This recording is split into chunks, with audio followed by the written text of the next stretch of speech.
जय शिवराय.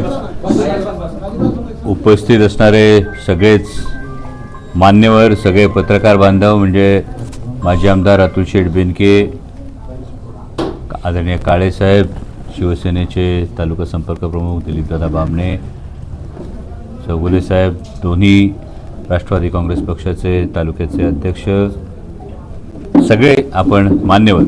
खरं तर पत्रकार परिषद तुम्ही बरेच दिवस याविषयी विचारत होता की नेमकी जिल्हा परिषद पंचायत समितीच्या निवडणुकांच्या संदर्भात तालुक्यामध्ये काय परिस्थिती असणार. तर त्या संदर्भामध्ये आपल्यापर्यंत ही माहिती खरं तर देण्यासाठी आज आपल्याशी संवाद साधतोय की दोन्ही राष्ट्रवादी काँग्रेस शरदचंद्र पवार आणि राष्ट्रवादी काँग्रेस आणि शिवसेना उद्धव बाळासाहेब ठाकरे असे तीन पक्ष आम्ही एकत्र मिळून ही जिल्हा परिषद आणि पंचायत समितीच्या निवडणुका आम्ही लढवतो आहोत. जी अंतर्गत जागा वाटपाची जी काही प्राथमिक चर्चा आहे ती अगदी अंतिम, आज संध्याकाळ उद्या सकाळपर्यंत ती अंतिम होईल. त्यानंतर त्याही संदर्भात आपल्याला कल्पना देता येईल. परंतु आत्ता मात्र ही आपल्यापर्यंत माहिती पोहोचवण्यासाठी आमची सगळ्यांची एक वाक्यता आहे की उद्धव बाळासाहेब ठाकरे शिवसेना, राष्ट्रवादी काँग्रेस आणि राष्ट्रवादी काँग्रेस शरदचंद्र पवार आम्ही तीनही पक्ष मिळून ही जिल्हा परिषद पंचायत समिती निवडणूक लढवतो आहोत. आणि राष्ट्रवादी काँग्रेस पक्ष जुन्नर तालुक्यामध्ये एकाच चिन्हावर, म्हणजे घड्याळाच्याच चिन्हावर या सर्व जागा आम्ही लढवतो आहोत.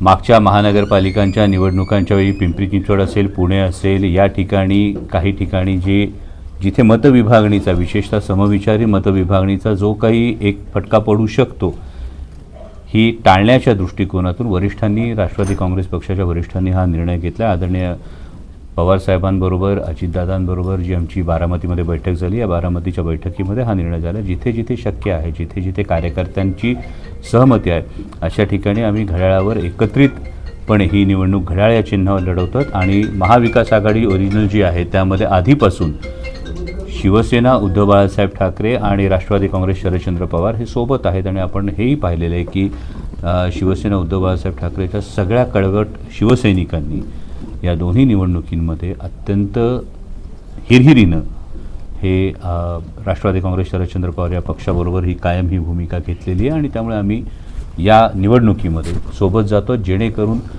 सर्व पक्षांच्या कार्यकर्त्यांना जिथे जिथे शक्य आहे तिथे तिथे आम्हाला न्याय देता येईल. शिरूर लोकसभा मतदारसंघामध्ये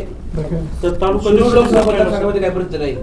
शिरूर लोकसभा मतदारसंघामध्ये जसं आपल्याला सांगितलं त्या पद्धतीनं वरिष्ठ पातळीवर जिथे जिथे शक्य आहे त्या त्या ठिकाणी दोन्ही राष्ट्रवादी काँग्रेस आणि मग तिथल्या स्थानिक शिवसेनेचं जे काही म्हणणं आहे त्यानुसार हा अलायन्स आपण करतो आहोत. जिथे हे मान्य नाही किंवा जिथे हे शक्य नाही अशा ठिकाणी काही ठिकाणी मैत्रीपूर्ण लढती होतील. आंबेगाव तालुक्यामधली परिस्थिती वेगळी आहे. आंबेगाव तालुक्यामध्ये तुतारी आणि घड्याळ, म्हणजे राष्ट्रवादी काँग्रेस शरदचंद्र पवार आणि राष्ट्रवादी काँग्रेस हा अलायन्स होत नसल्यामुळे तिथे वेगळा निर्णय आंबेगाव तालुक्याचा घेतला गेलेला आहे. शिरूर आणि हवेलीचं आज माझ्या माहितीप्रमाणे अंतिम जी काही चर्चा आहे त्या चर्चेला अंतिम स्वरूप दिलं जाईल. खेड तालुक्यामध्ये शिवसेना उद्धव बाळासाहेब ठाकरे आणि राष्ट्रवादी काँग्रेस शरदचंद्र पवार या संदर्भात आपण पुढे जातो आहोत. आणि जुन्नरमध्ये मी आपल्याला जो निर्णय सांगितला त्या पद्धतीनं दोन्ही राष्ट्रवादी काँग्रेस आणि उद्धव बाळासाहेब ठाकरे शिवसेना आपण एकत्र जातो. समविचारी मतांची विभागणी जर तुम्हाला टाळायची असेल तर त्यासाठी तुम्हाला हा अलायन्स आणि हा नॅचरल जो आम्ही पार्टनर्स आहोत तो आम्ही समविचारी पक्ष म्हणून एकत्र. या युती आघाड्या या जनतेच्या हिताच्या का तुमच्या हिताच्या? कुणाच्या? म्हणजे या युती आघाड्या ज्या होत आहेत ते जनतेच्या हितासाठी? हे बघा, हे मी कायम असं म्हणतो की कार्यकर्त्यांची एकूण भावना काय ही कायम समजून घेतली जाते. आम्ही दोघांनी आमच्या सगळ्या कार्यकर्त्यांशीही चर्चा केली, त्यानंतर हा निर्णय म्हणजे समन्वयाने झालेला आहे. नाही, या युती आघाड्यांमुळे ना, आता तुम्ही पेपर जर वाचला असेल तर पुण्यामध्ये जवळपास 2-1 लाख मतदान नोटाला झाले.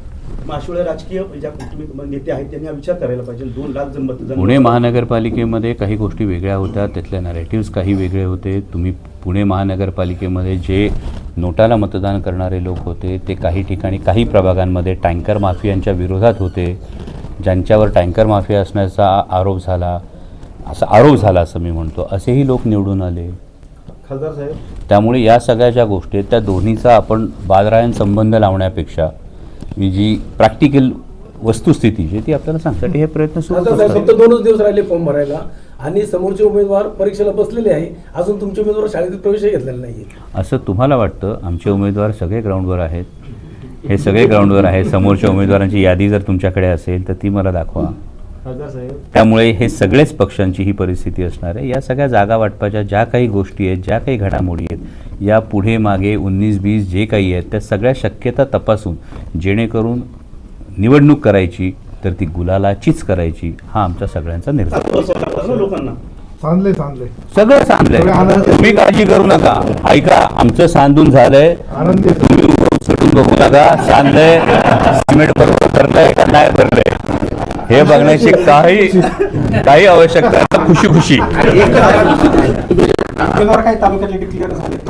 आता डिक्लेअर मी आम्हाला तेच म्हणालो, फायनल एकदा या दिवस हात फिरवणं सुरू आहे, त्यानंतर एकदा उद्या परवा तेच म्हणतो अंतिम हे या 1-2 दिवसात फायनल होऊन जाईल. आम्हाला पुन्हा यावं लागेल. आणि कोणाची 100% जागा या ना, तुमचं स्वागत आहे, तुम्ही भेट